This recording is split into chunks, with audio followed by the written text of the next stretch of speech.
પાણીના તળ 5 કુવામાં જે 50 ફૂટે પાણી તે 500-700 ફૂટે પણ પીવાના ન રહ્યા. ત્યારે કુદરતે મને એક વિચાર આપ્યો કે આ જળ સમસ્યા જો હલ કરવી હોય તો દરેક ગામમાં એકાદી નદી હોય ને 2-3 નાના વેણ હોય એની પર બધે જ થોડા અંતરે ચેકડેમો બાંધવા જોઈએ. પણ ત્યારે સરકારની એવી કોઈ યોજના નહોતી કે જેથી કરીને ઈ કામ માટે પૈસાનો સહયોગ મળે. ઇવન મને ખ્યાલ છે જાણવા મળ્યા પ્રમાણે કે ભારતના કોઈ મુખ્યમંત્રી કે વડાપ્રધાનના કામમાં પણ એક લાઈનમાં 3 ડેમ મંજૂર થયા હોય ગવર્મેન્ટની યોજનામાં એવો દાખલો જ નહોતો.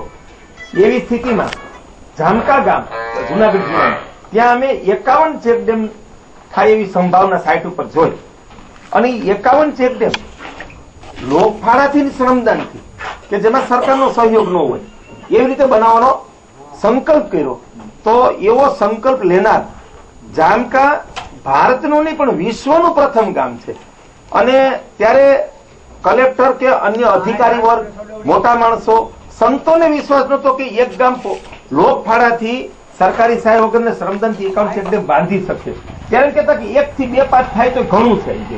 પણ એમ કે આ કોઈ કુદરતનો સંદેશ હશે કે જામકા ગામે માત્ર 10 લાખ રૂપિયાના ખર્ચમાં 51 ચેકડેમ શ્રમદાનથી બાંધી બતાવ્યા અને આખા સૌરાષ્ટ્રમાં આ વાત પર ચર્ચા થઈ ગઈ. 1999માં એમ કે એક આશ્ચર્ય થઈ ગયું કે આટલા બધા ચેકડેમ એક ગામ બાંધી શકે.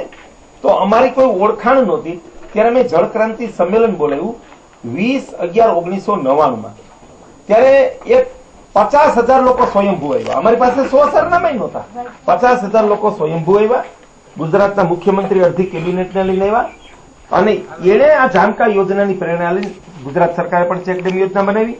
અને ગુજરાતમાં અત્યારે દંતાલીવાળા સચ્ચિદાનંદ સ્વામી છે એ ક્રાંતિકારી વિચારક તરીકે બહુ સુપ્રસિદ્ધ થયા છે જ્યાં જ્યાં ગુજરાતીઓ છે આખા વિશ્વમાં. એણે તો એમ કીધું કે ગાંધીજી દ્વારા એક ક્રાંતિ થઈ, ક્વિટ ઇન્ડિયા કરીને ભારત છોડો, ભારતને સ્વતંત્રતા મળી.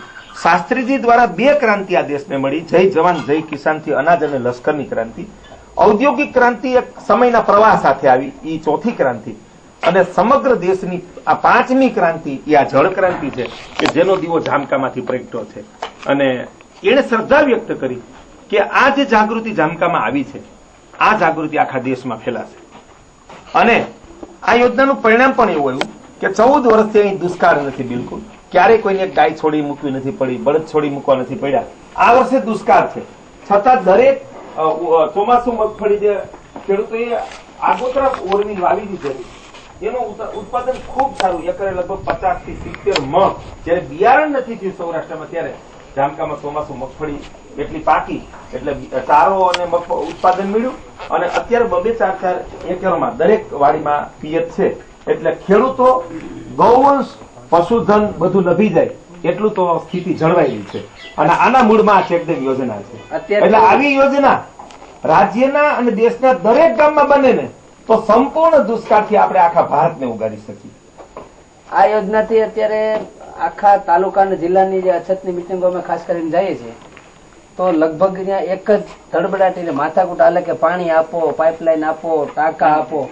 જામકામાં અત્યારે 16 ડંકીને નાના બોર એવા છે જે સિંગલ ફેસની મોટર હાલે એવા 24 કલાક કે અત્યારે 24 કલાક ચાલુ છે 60 ફૂટે.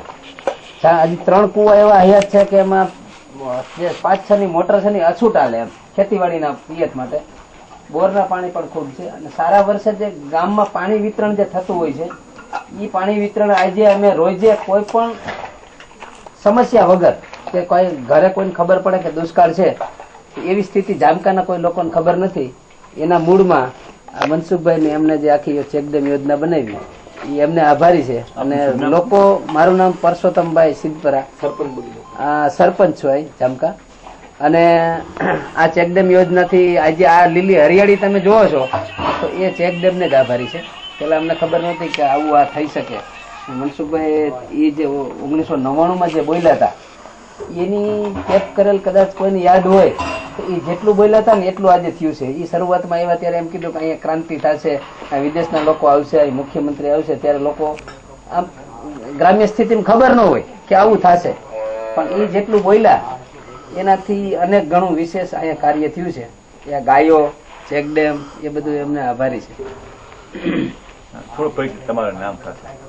મારું નામ મનસુખભાઈ સુવાગિયા, મારું મૂળ ગામ અહીં ખડપીપળી છે, હું ગામડાનો છું અને અત્યારે રાજકોટ મારે સબમર્સિબલ પંપની ફેક્ટરી છે. 14 વર્ષથી પાણીનું જળરક્ષા ગામે ગામ ચેકડેમ તળાવનું અને ભારતીય દેશી ગૌવંશની રક્ષા, સૌરાષ્ટ્રમાં ગીર ગાયની રક્ષા, કચ્છ ઉત્તર ગુજરાતમાં કાંકરેજ ગાયની રક્ષા, એ અભિયાન ચલાવું છું અને 14 વર્ષમાં હું ભારતના 3000 ગામોમાં આ જળરક્ષા, દેશી ગૌવંશ રક્ષા અને ગાય આધારિત કૃષિ માટે ગયો છું.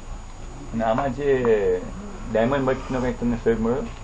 ના, એનો ખાસ નથી મળ્યો, અમારા 2-4 મિત્રોનો મળ્યો છે. અમે જે કામ કર્યું છે ને એ મહત્તમ લોકોના પૈસા, લોકોના શ્રમદાનથી એવી રીતે જ કર્યું છે.